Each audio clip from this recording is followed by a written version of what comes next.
Learning with Subrata YouTube চ্যানেলে তোমাদের সকলকে স্বাগত। প্রিয় সপ্তম শ্রেণীর ছাত্রছাত্রীরা, আজকে তোমাদের বলবো যে তোমাদের সেকেন্ড সাবমিটিভের যে বাংলার ক্লাস 7-এর যে সংস্থার প্রশ্নপত্র, তার একটা প্রশ্নপত্র নিয়ে আলোচনা করব।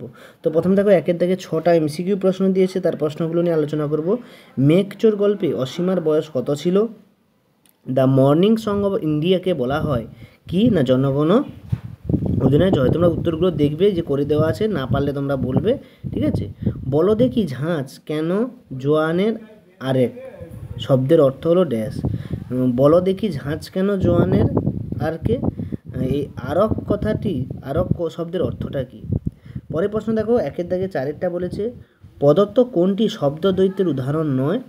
তারপরে বলেছে আমরা পুতুলের জন্য ভাত বানাই। কি ফুল এখানে দিয়ে, কি দিয়ে? জবা ফুল। ঠিক আছে, টিয়া পুটলি খুলে একটা ছোট্ট কি দেখতে পায়? ছোট্ট কি দেখতে পায়? এরপর 2-এর দাগের প্রশ্ন দেখো, স্মৃতিচিহ্ন কবিতা কাদের স্মৃতি লুপ্ত হয়ে যায়? দিগ্বিজয় কে ছিলেন? এই ছিল তখনকার কোনো স্বদেশী মিটিংয়ের রীতি। তো আগে কি হবে না, আগে বক্তৃতা হবে, তারপর গান আবৃত্তি হয়, এটাই ছিল রীতি। হোস্টেলওয়ালা সোনাকিয়ার কানে কানে কি বলল? ঠিক আছে। এরপরে 2 নম্বর পেজে দেখো, গাঁয়ের লোকেরা ফাঁদ পাততো কেন? তো এখানে 2-এর দাগের 5টা প্রশ্ন দিয়েছে, 5 নম্বরের 1 নাম্বার করে, এবং 3-এর দাগের 3 নম্বরের 2টো প্রশ্ন দিয়েছে, যেখানে একটা করতে হবে।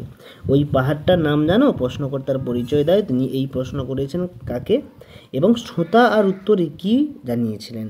একদিন ঘটেছিল একটা ঘটনা, সেই ঘটনার বিবরণ রামকুমার চট্টোপাধ্যায় কাজী নজরুল গান শীর্ষ রচনা কিভাবে উপস্থাপিত করেছেন। 4-এর দাগে দেখো, যেকোনো দুটোর মধ্যে একটা করতে হবে। তোমরাও নোট বই পড়োনি, নোট বই না পড়ার কারণে কোন কোন প্রশ্নের উত্তর পাওয়া যায়নি। ভেসে যায় নামগুলি, কোন নামগুলির কোথায় কেন ভেসে যায়?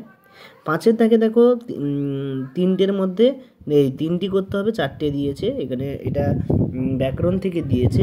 কি এবং কি বহুবার কি ব্যবহার যে পার্থক্য রয়েছে তা উদাহরণস্বরূপ লেখো। রূঢ় শব্দ কাকে বলে একটি উদাহরণ দাও। একটি শব্দদ্বৈত বাক্যের প্রয়োগ করো। একটি ধন্যাত্মক শব্দ বাক্যের প্রয়োগ করো। এবং তোমাদের প্রবন্ধ রচনা পায়নামা দিয়েছে পরিবেশ রক্ষা, যেখানে একটা লিখতে হবে পরিবেশ রক্ষা, ছাত্রছাত্রীদের ভূমিকা, শ্রেষ্ঠ বাঙালি এবং দেশ ভ্রমণ সম্পর্কে। তো দেখো, প্রশ্নপত্রগুলো তোমরা সলভ করে ফেলো ঝটাঝট, এর পরের প্রশ্ন নিয়ে আমরা আসছি।